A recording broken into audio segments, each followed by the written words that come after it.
Hello, guys.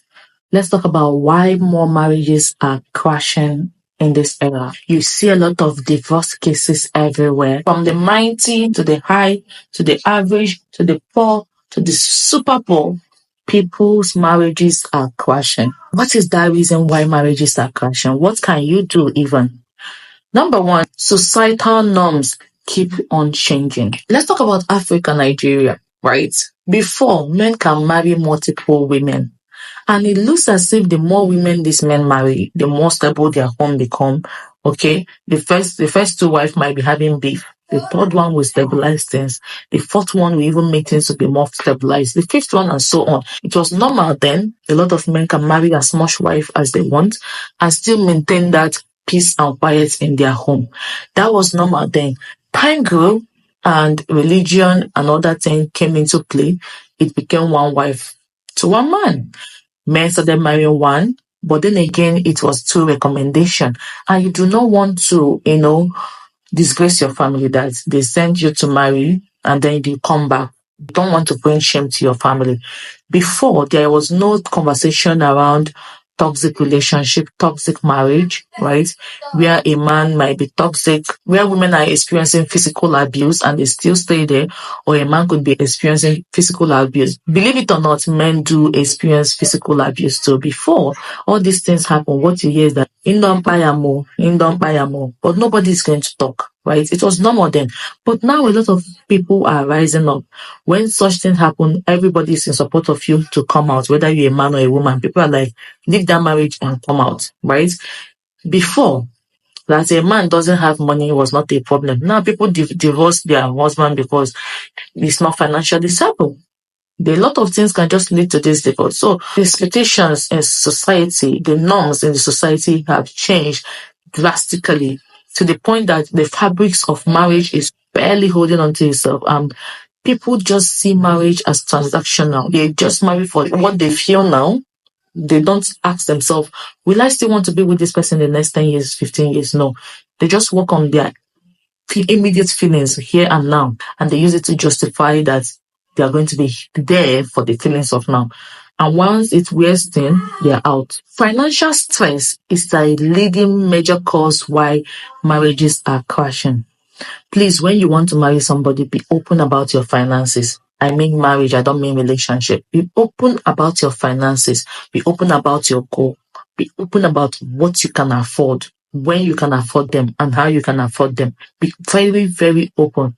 Financial stress on a man can make men to run into different types of mental health issues. The burden from the woman will be making the man to lose his value, happiness, and whatnot in marriage.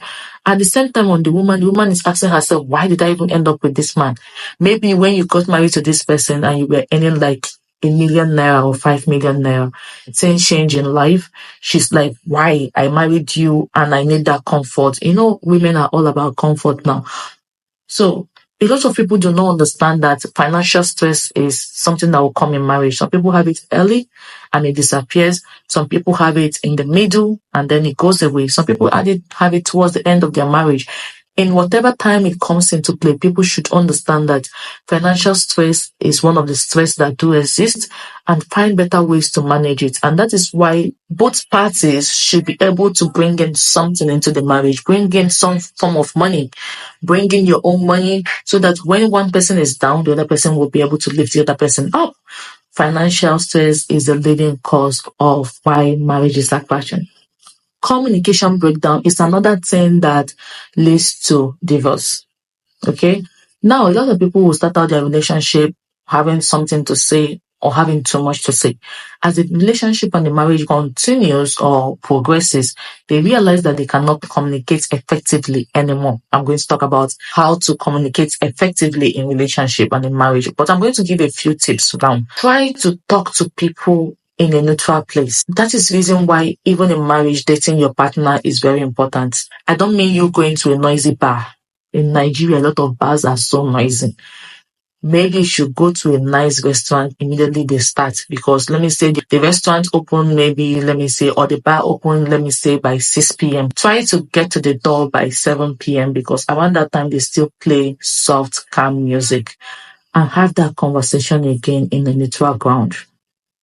You will realize that the conversation will be more effective than when you are in your home where the tension started from. Sometimes at a point, people do not have something to say. Marriage is repetitive. There are some stories that my father have told me, but all my father's stories, I've heard it a billion times over, and that is marriage for you. You will learn to laugh about the same joke a billion times over, and that is marriage for you, because where are you going to formulate new gist unless you guys have activities every day? So people are like, their communication have breakdown. And most of the time, it's not just about finding things funny anymore. It's about the new issues that come into relationship, right? Not knowing how to communicate that. I've talked about going to a neutral place to have that conversation, walking away. Try to allow the heat to calm down, and then you try again, okay?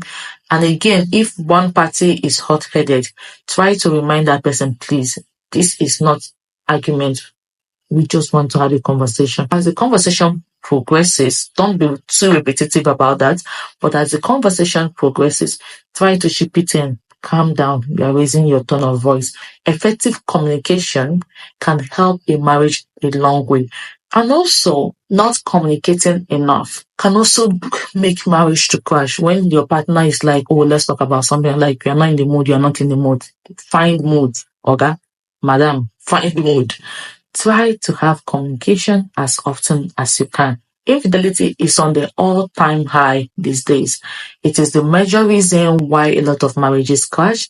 When I talked about societal norms, another thing is that before, infidelity, especially men, infidelity was seen as nothing. Men expected to sleep around, to cheat, right?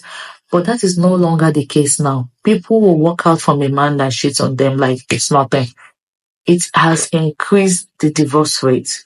Okay, the same thing now, more women are also not afraid to cheat in their marriage. And when the man finds out, he will not stay there and he will leave. Infidelity is on the all-time high. Lack of communication in a marriage, peer pressure, friends, whatever can make people to start cheating. And all these things contribute to the reason why marriages are crashing. Number 5, unrealistic expectations. I think women are on this side more than men, right? Where you have this expectation that once you get married to this man, you are going to travel to the whole 150 something countries of the world in just few months of your marriage. You have expectation, the kind of cars he's going to buy you, the luxury gifts he's going to give to you, where you guys are going to go to, right? They have these expectations, and that is why I keep telling men, stop over-promising. You tend to over-promise these women. You tell them bubble juice. You tell them things that you cannot do, not in the next 10 years. You can't even do that, maybe even in your lifetime. And you keep promising that person that. Instead of teaching your partner that we have to work together for us to achieve goals. We have to set goals as family, have intentional conversation about how do we achieve step 1?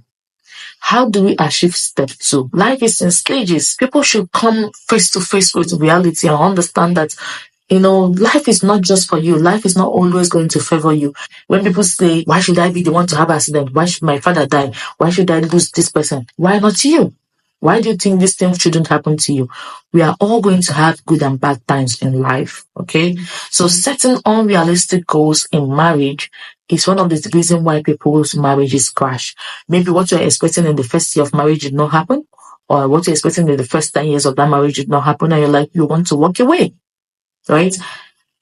Sometimes you walk away and those things start falling in place because you were not patient enough. It was not meant to happen in the first 10 years. It was meant for the first 15 years. It was a 15 years project, but you wanted it in 10. Do you get what I mean? So yeah, these are the reasons why marriages are crashing. These are the reasons why divorce is on the all-time high. Okay, if you're seeing me for the first time, my name is Oringoshade Oringo, and I create relationship videos like this, mind-blowing tutorials, and travel vlogs. And they're all arranged for you in different playlists so that you can binge watch them at your own convenient time. Okay, and do not forget to subscribe, please. Like, comment, share this video, and also turn on your bell notification. And I'm going to see you guys on the next video. Bye, guys.